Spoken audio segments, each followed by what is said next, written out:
Mahal, okay na ba yung gamit ko? Oo, mahal. Okay na to pang isang linggo. Nandiyan na rin yung kumot mo para may magamit ka sa barracks mo. O, sige na. Ayan, Terita Bulit ha. Papasok na ako. Tay, nga pala, pag-uwi mo po sa linggo, magsisimba tayo. O, sige. Simba tayo sa linggo pag uwi ko. Mga Sabado ng gabi, andito na ako. O, sige na. Dito na lang ka. Ingat ka, mahal. Sige, mahal. Dito na ako. Pre, birthday doon ni parang Jerome sa linggo ah. Ano inom tayo doon? Sige pre, wala naman akong lakad doon eh. Sigurado ka ah. Tayo makasama ni Jerome doon eh. Eh, para si Eddie. Eh, pre. Uy, Saan punta? Pasok na ako sa trabaho eh. Stay in. Kailan uwi mo? Sabado ng gabi. Dito na ako. Sakto yun pre, sa linggo. Pwede siya. Birthday ni Jerome. Maraming alak, lakan tayo doon. O, sige, pre. Punta ako doon. Sakto, sahod ko yun. Ayun pala eh, sakto maraming pandagdag alak. nakita tayo doon. Sige, pre. Dito na muna ako. Sa linggo na lang. Kita tayo. Sige pre, ingat ka. Sige, pre. Sa linggo ah. Sige, pre. Nay, ba't yung linggo lang po umuwi si tatay? Ano po bang trabaho niya? Ah, si tatay mo. Ang trabaho niya, construction worker. Naglilingguan na lang siya umuwi para makatipid siya sa pamasahe. Tsaka less pagod na rin sa biyahe. Bakit, Nay? Hindi po ba pwede magtrabaho si tatay sa malapit para lagi po natin siya kasama? Hindi nak eh. Kasi doon siya naka-assign. Hayaan mo sa linggo, uwi naman na yun eh. Makapagsimba tayo, tsaka mamamasyal tayo. Hayaan mo nak, mabilis na naman ang isang linggo eh. Nakakauwi na yun agad yung tatay mo. Halika na, kumain na tayo. Nanay, kumain na tayo.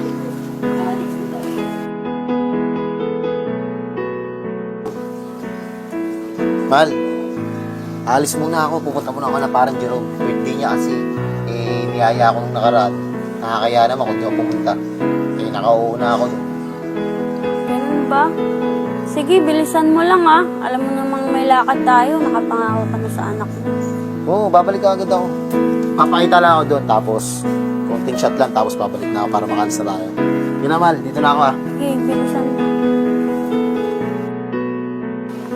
Mga pre, salamat nga pala sa inyo ha. Kasi kahit mga busy kayo sa trabaho nyo, nagpunta pa rin kayo sa birthday ko. Lahat pre. Wala yun pre, tayo lang din naman magtutropa dito eh. Kaya nga, isa ba lagi magkakainuman, di ba? Tayo lang din naman. Bagay, para salamat ba din? Pre, paano si Eddie nga pala? Pupunta kaya yun? Pupunta yun pre. Yung Lunes, nakausap na namin yun. Punta daw siya. Sabi niya pa nga, mag-aambag pa daw siya eh. Oh, talaga? Sahod niya eh, oo. Punta yun, Ayos. siguro nagpaalam mo siguro yun. Sige, hintayin natin, baka dumating. Oo. Parang tagay. Right. Hirap pare. Tagay pre. Para makarami tayo. Tara pre. Pre, Uy, happy pre. birthday. Oh, Par.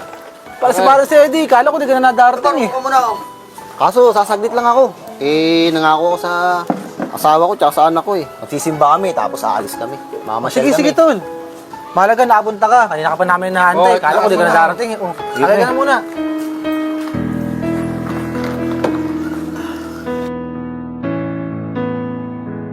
Ah, Sige, Sid. Sa bottom shop. Pare. ako pwede magpalasing pre ah. Maya-maya, uwi na ako. Kasi, alam mo, aalis kami ng pamilya ko. Ako pa naman par. Sige, Sid. Kung nahanap ka na ng pamilya mo, pwede ka naman umuwi. Mas importante yung pamilya, pre, kaysa sa barkada. Kaya nga pre. Sige na pre, dito na muna ako para makalis na kami. Sige, Simba Sid. pa kasi kami. Ingat na lang kayo, pre. Sige na. Meron par, diyan muna. Inom muna tayo. Oo nga Saan tayo mamaya sige. na. Tagal-tagal muna sa trabaho. Ay, Inom talaga, dyan sa'yo oh. par. Alam niyo yung pamilya yung tao eh. Sige, pre. Sige, diyan ka na muna. Ay, Sige. Ay, Dito na rin naman eh. May ama na po May- tayo asawa mo. Ah, pre. Pabili pa tayong alak. Oo nga pre. Meron pa, Sid. Kaso, kulang ng pera ko eh. Kanina pa kasi kami nagiinom eh. Ito pre oh. Nagtagal mo na lang. Sahod ko naman kahapon eh. Sakto, pre. Marami-rami tayo maiinom na ito. Nga. Nga pala, Sid. Paano ko ba alis kayo ng pamilya mo? Siguro next week na lang ulit pre. Eh, minsan lang naman magka-birthday sa atin eh. Kaya ako nang bahalang papaliwanag doon sa asawa ko. Sige, pre. Pre, bigyan ng alaw. May ka na anak, Long. Bili pare. Paborito natin, Long, ha? Tsaka yung pulutan. Ito, pulutan ah. Sid, sigurado ka ba na hindi ka nihanap ng asawa mo? Yung oras, no? Hindi mo siguro pre. Eh, alam naman niya pagod ako sa trabaho. Ngayon na nga lang ulit ako nakapag-inom eh. Bagay, naiintindihan ka naman siguro nun. Lalaki ka eh. Oo pre, naintindihan ako noon. Tsaka, pwede naman na kami next week. Babawi ako sa kanya. O, pre. Bawi ka na lang ulit. Para paano, mapaglapas-liwas kayo ng mga... Sige pre. Ayun naman pala eh. Tagay pa tayo. Ay, si Balong, tagal naman. Pre, gagabi na. Uwi na muna ako. Hindi ako pwedeng abutin ng dilim eh, dahil may pasok pa ako bukas. Pati yung mag-ina ko. Naghihintay na sa akin. Sige, pre. Gusto ko sa'yo eh. Hindi ka nagpapadre sa asawa mo. Hindi naman sa ganun, pre. Birthday lang ng pare natin eh, kaya tumagal ako rito eh. Sige na, una na ako doon. Salamat sir. Ay, si Balong. Para balon, tulog na eh. Oh, Ingat ka, sige na, pagpasok, pre, ito na ako.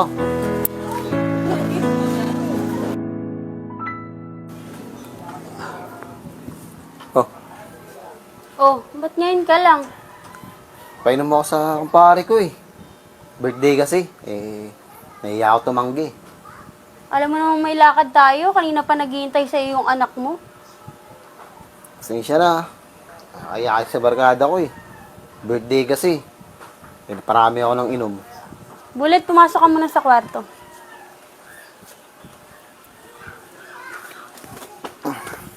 Alam mo ba, kanina ka pa inaantay ng anak mo? Nakatulog na nga lang yan kakaantay sa'yo. Linggo na nga lang ka namin makakasama. Inuna mo pa yung barkada mo. Birthday ng barkada ko eh. Napasarap lang ako doon. Tsaka, linggo na nga lang ako nakapag-inom eh. Lunes hanggang Sabado, puro trabaho na lang. Yun na nga eh, linggo ka na nga lang namin nakakasama. Inuna mo pa sila. Bakit? Binibigay ko naman sahod ko lahat sa'yo ah. Ano pa bang gusto mo? Ako, minsan lang ako magsaya. Sana, maintindihan mo din ako. Minsan na nga lang ako magsaya, pinipigilan mo pa ako. Bakit? Hindi ka ba masaya na pag kami yung kasama mo? Masaya naman ako pagkasama ko kayo. Bakit? Di next week, babawi ako. Di ba pwede yun? Isang linggo kang hinantay ng anak mo. Nayaya nga sa inuwan, nakulit mo naman. Sana hindi ka nangako. Kaya nga next week, babawi ako. Tapos ang usapan. Nga pala, magbabayad tayo ng tubig at kuryente. Nasaan ang sahod mo? Oh. 1,050? Isang linggo? Sedi? Inampag ko yung inuman eh. Nagambag ako 1,000 sa inuman. Bakit? Babawi naman ako next week ah. Mag-overtime ako para wala ka masabi. Bibigay ko lahat ng sahod ko sa'yo. Alam mo, nag-aaral si Bullet. Okay. 1,050 pagkakasyahin namin sa isang linggo? Okay. Minsan na lang ako magsaya. Sana bigyan mo rin ng halaga. Dahil 1 linggo ako napapagod sa trabaho. Kayo, nandito lang naman kayo ni Bullet sa bahay ah. Ano pa ba gusto nyo? Yan lang kasi yung tingin mo sa akin. Wala akong silbi dito sa bahay. Pero hindi mo alam yung pagod at hirap ko rito. Bakit yung pagod ko? Nakikita mo ba? Hindi, di ba? Ang akin lang naman, yung araw ng pahinga mo, sana sa amin mo na lang ni Bullet nilalaan, hindi sa barkada mo. Bakit? Nagkataon lang naman birthday ng barkada ko ah. Anong masama dun? O paano sa susunod na linggo? Birthday naman ni Jonas. Doon ka na naman pupunta? Ewan ko sa'yo, Kim. Ako matutulog na, lasing na ako.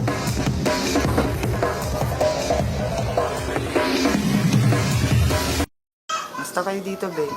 Balita ko nag-away daw kayo ng kapatid ko. Oo, nagkasagutan kami kagabi. Paano ba naman? Linggo na nga lang yung rest day, inuna pa yung tropa niya. Si Bullet, yung pamangkin mo, nakatulog na lang, kakaiyak, kakaantay sa kanya. Ano ba naman yun si Kuya? Hindi pa rin nagbago. Inuuna pa rin niya yung barkada kaysa sa pamilya. Huwag kang mag-alala, Kim. Pag uwi niya sa susunod na linggo, kakausapin ko na lang yung kapatid ko. Papangaralan ko yun na mali yung ginagawa niya. Tapos pinili niya magpamilya. Dapat pamilya ang inuuna niya. Kung ayaw niya palang unahin yung pamilya niya, sana hindi muna siya nag-asawa at nagpamilya. Barkada muna inuna niya. Si Kuya talaga walang pagbabago. Ito pa, nalaman ko pa na yung sinahod niya pala, inambag niya lang sa inuman. Inabot niya lang sa akin, 1,000.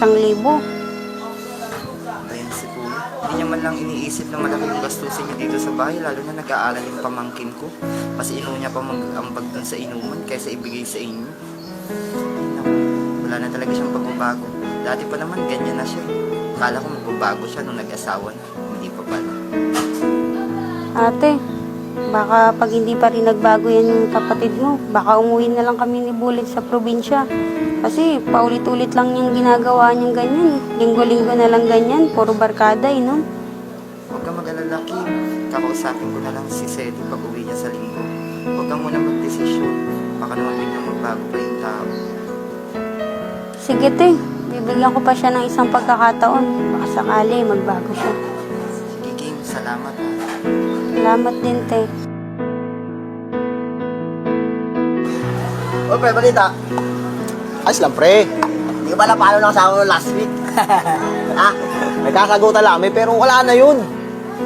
Hindi mo sa akin yun. Malakas ka pala talaga sa asawa mo, pre, ano eh. Baka si Eddie yan, maangas yan par eh. Boss yan sa kanila eh. Bakit? Para si Eddie pa ba? Kayang-kaya natin yun. Mag-inom ba tayo? Eh, tayo. Ay. Wala ka pang bili? Sakto, sahod ko lang kahapon ulit. Oh, Meron pa pala ito, parang balon na. Pablo, ikaw na bumili. Automatic na yan eh. Bumili. Tayo muna. Par, Tayo mo na. Bagay mo na. Pulutan na. Si Eddie, no? Pare. Ang dami laging pera na ito eh. No? Siguro napakaganda ng trabaho na ito. Ang lakas kumita doon eh. Kaya nga pa, lagi may pag-inom. Kaya siguro minsan, dinakayalan to ng asawa niya kasi ang dami siyang inabot sa asawa niya, eh, no? Siguro, pre. Hindi na tulad natin. Awan lang tayo. Talaga eh. Kailangan natin kumayad eh. Tagali balong ah. Kaya nga pa, rin. Tagal na yan. Oh, pare. Ito na ang alak ko. Pulutan, pinaluto ko pa. Mamaya pa yun. Sige, masarap na yun. Sige. Sige naman dyan, pwede na yan. Masarap ba pinaluto, no? Oo, masarap Ay. yun, pare. Oh, anak. Uwi ka na daw po, sabi ni nanay, para daw po makabanding tayo. Sige na, uwi din ako mamaya. Uwi ka na dun. Papayaan pa ako sa ano ko eh. Barkada ko eh. Par, Okay. susundo ka na ng anak mo, may palo ka na naman siguro yan. Lain par. Tsaka pag rest day ko, dito ako sa barkada ko, sinabi ko na sa asawa ko yun. Matigas talaga si parang Sedi yan eh. Dito ka lang matigas. Pag Kaya- sa bahay niyo, titulog ko rin sa asawa mo. Malabo yung par. Malabo yun. Baka dito na pala matapos si parang Alam mo yung Sedi birthday eh. mo? Hapon na ako umuwi. Wala. Nagalit lang siya. Nagalit din ako. Malapit pala si parang Sedi. Sige na, tagay kaya na, na. tagay. Gagawin mo lang yung sabi mo ha.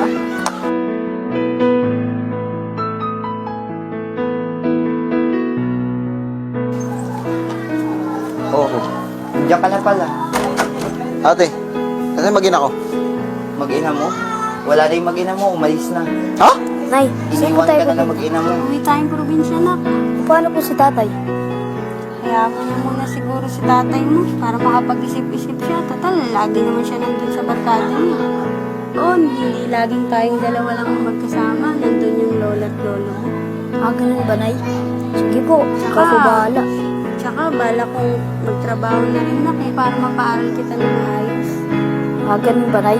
Ang maganda naman po dun eh. Oo, nak, marami kang makakalaro doon. Nandun lahat ng mga pinsan mo, hindi ka na malulungkot. Tara na. Oh, Kim, saan ka pupunta? Ate, aalis na kami. Uwi ka ng probinsya. Hindi ko na matiis talaga yung ugali ni Sadie. Buo na ba talaga yung desisyon mo? Hindi na ba talaga kita napipigilan? Oo, ate. Tsaka doon, nandun naman lahat ng pamilya ko. Sige. Tama rin siguro yan para makapag-isip-isip si Sedi. Para ma-realize niya rin yung mga pagkakamali. Basta, mag-text ka na lang kung may problema kayo ha. Ingat kayo doon. Sige, ate. Ha? Iniwan ka na ng mag-ina mo. Hindi na natiis yung ugali mo. Mas pinili mo pa daw yung barkada mo kaysa sa kanila. Hindi ka na ba talaga magbabago, Sedi? Sana hindi ka muna nagpamilya kung hindi ka pa handa. Gusto mo pa lang magbarkada, di sana hindi ka buo ng pamilya mo. Mas inuna mo pa yung mga barkada mo kaysa sa pamilya mo. Yung obligasyon mo sa mag-ina mo, nakalimutan mo na. Matutulungan ka ba niyang mga barkada mo? Paano na yung buhay mo ngayon? Anong gagawin mo? Saan sila pumunta, ate? Umuwi na siya sa mga magulang niya. Dahil doon daw, mas maasikaso sila. Yan ang sinasabi ko sa'yo eh. Nag-usap na kami. Nag-usap na kayo pero hindi ka pa rin nagbago. Ganyan ba yung magbabago? Sana pinapakita mong nagbago ka, hindi yung sinasabi mo lang, Sedi. Ate, nagtatrabaho naman ako para sa kanila eh. Nagtatrabaho ka para sa kanila pero binibigay mo ba yung mga pangangailangan nila? Mas malaki ba binibigay mo sa mga kaibigan mo ha? Ate, nagbibigay ako ng pangangailangan nila. Binibigay ko lahat. Hindi mo nabibigay lahat. Tandaan mo, Sedi, hindi lahat kailangan pera lang. Kailangan ng pamilya mo yung atensyon mo, yung pagmamahal mo. Pero yung atensyon na dapat ibinibigay mo sa kanila, mas binibigay mo pa, mas pinipili mo pang ibigay sa mga kaibigan mo kaysa sa pamilya mo. Akala ko nung magpapamilya ka na, natuto ka na, alam mo na yung tama't mali, pero hindi pa rin pala. ganyan pa rin. Hindi ka pa rin nagbago. Simula nung binata ka, ganyan yung gawain mo. Hanggang ngayong may pamilya ka na, hindi ka nagbago. Tama yan na iniwan ka nila para matuto ka, para malaman mo yung mga pagkakamali mo. Ate, tulungan mo naman ako, ate. Saan ba sila pumunta? Wala akong maitutulong sa'yo, Sedi. Ikaw ang gumawa ng problema mong yan. Kaya ikaw ang gumawa ng solusyon. Yung pagbabago, tandaan mo, Sedi, hindi sinasabi yan. Mas magandang ginagawa yan. Kung gusto mong bumalik sa yung pamilya mo, ipakita mo na nagbago ka. Hindi yung sinasabi mo lang. Huwag kang umiyak dahil kasalanan mo yan. Ate, punta natin sila. Ang masasabi ko lang, Sedi, magbago ka muna bago ka umarap sa pamilya mo. Ipakita mong nagbago ka para matanggap ka nila. Sa tingin mo ba, mapapatawad ka niya kaagad pag nagpunta ka doon? Hindi, kasi masama yung loob nila sa'yo. Kasi kitang-kita nila na mas pinipili mo yung mga tropa mo kesa sa kanila. Hayaan mo muna mag-isip-isip si Kim bago ka magpakita sa kanila. Ayusin mo muna yung sarili mo bago ka bumalik sa pamilya mo. Ate, magbabago na ako. Ipakita mong nagbago ka, hindi yung sinasabi mo lang, Sedi.